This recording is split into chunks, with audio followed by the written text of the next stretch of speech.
So, hello friends.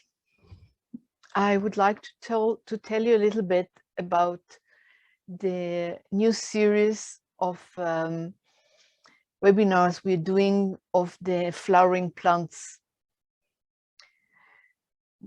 the wondrous order of nature, and how those laws, the laws of nature, can be applied to homeopathy. How can we use them in our practice? And how can we understand ourselves, our cases, the materia medica better? And we will be starting it quite soon in January 9th. And just a few words about the table of plants. The table of plants is based on botanical order, the botanical systematic order of evolution of flowering plants. And we are using this order just like we use the order of minerals to understand and put things in groups. So it will be better for us and easier for us to approach our materia medica. So the table of plant is not a system. It is an approach to our cases which can be used with whatever system you use in your practice.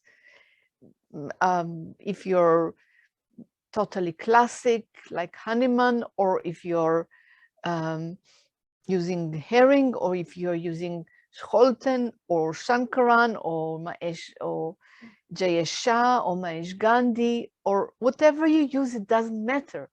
Understanding the laws of nature is what we are using here. And those are the same in every system we use. So it is just an approach for understanding. It's like, oh, that's how I'm looking at it. And so it brings the myriad styles that we now have in homeopathy to the same denominator, the same common ground. And now the table of plant is about evolution.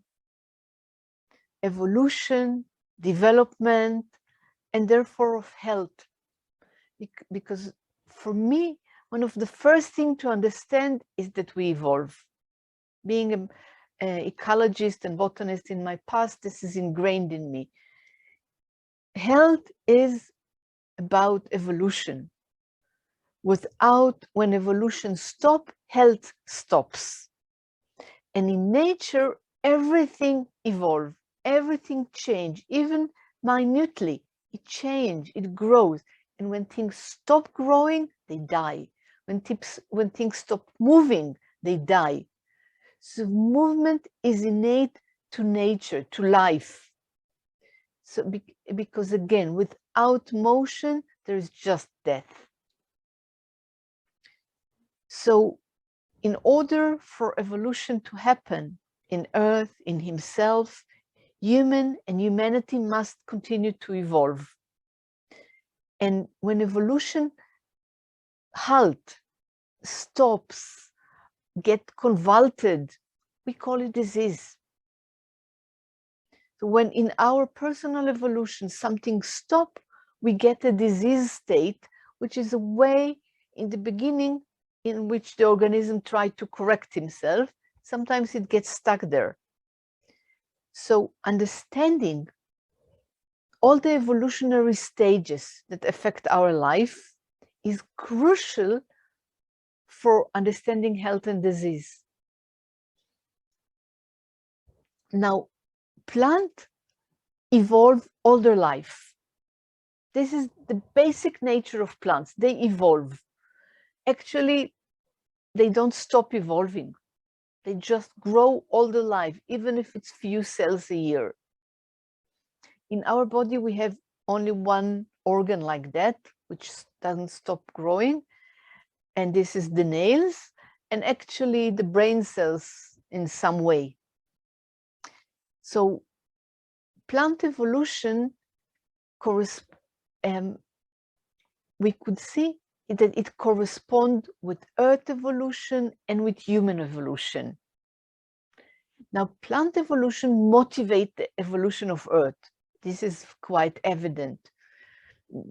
Plants created oxygen, and then they created the land, and then they created air, and then they created, earth and soil, and then they created food for other animals to develop on, and then they started to change, and animals had to change and adapt.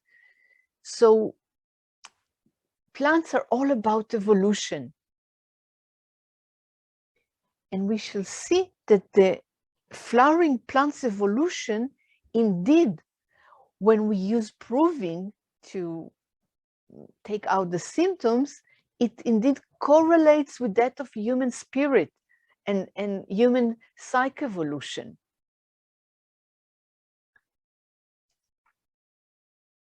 So when we look at plants through the looking glass of homeopathic information, that is through the looking glass of proving, of homeopathic proving, we can use plant evolution as an indicator of crossroad where development is imbalanced. Again, where is the disease? And we will see when we put all the proving together according to their botanical order, using just botanical systematics, and we will put them in columns and in evolutionary stages, we will see that it now becomes a book that all the pages were scattered, and now they're put in the right order, and they give us a whole story, the story of human evolution, where we are coming from and where we are going to, and again, where it got stuck. So when we match botanic information with equivalent homeopathic information and put it along the plant evolutionary sequence, we will get human evolution. And this information will be enormous help to understand the patient, to understand the remedies, help us in doing differential diagnosis. Is it a remedy from column? This case, when I did the analysis, I got pulsatilla and dulcamara. One is from column 1, one is from column 6. My patient has more 6-column personality. Then it will be better to give him that. It will help us to understand materia medica. Read it in different eyes, and not to speak of new proving. It makes it so easy to understand new proving of plants, of course. And we will see then that this journey is a journey of attaining awareness. It is a journey which is using the ego evolution, the evolution of the I, the individuation, not as a bad word, but actually as a tool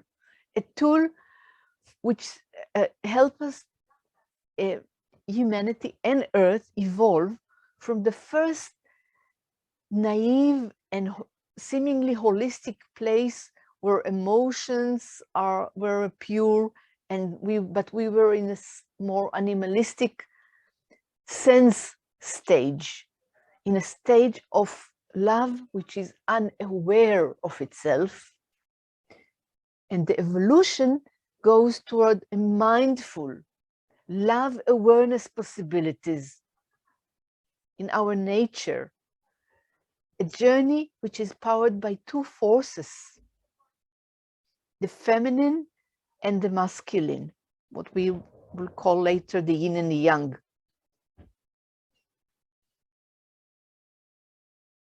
So every stage in the table of plant will give us another level or stage in this evolution, using those 2 powered by those two forces, the feminine and the masculine,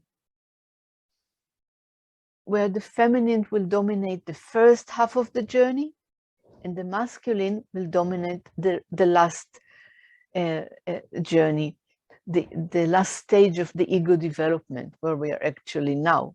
And what are the problems that arise in each stage, and how can we identify, oh, my patient is definitely in the first column. So it's making it so much easier to use it, just as we take a rubric. He needs a first column remedy. It narrowed down the choices. So much can be learned from that.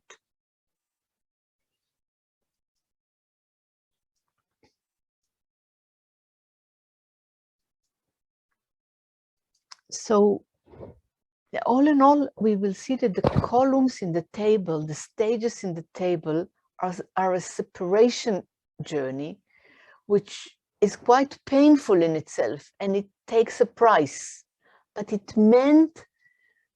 has a meaning. It is not just, oh, you have an ego and you need to get rid of it. No, it is meant to be a tool in achieving awareness. And via this awareness, transcend more and more to an advanced stage of love, a stage where we are able to choose love. And sadly, when you have an ability to choose, there is two things to choose from, and one choice can be very dark. But still, the ability to choose is something that we are having now. And seeing where everyone got stuck is actually a great joy, because then you know how can you heal. And we will see that in these stages, we have rows or levels of maturity in the themes of each column, which also help us. When we understand that, it will help us to further realize where in this stage are we.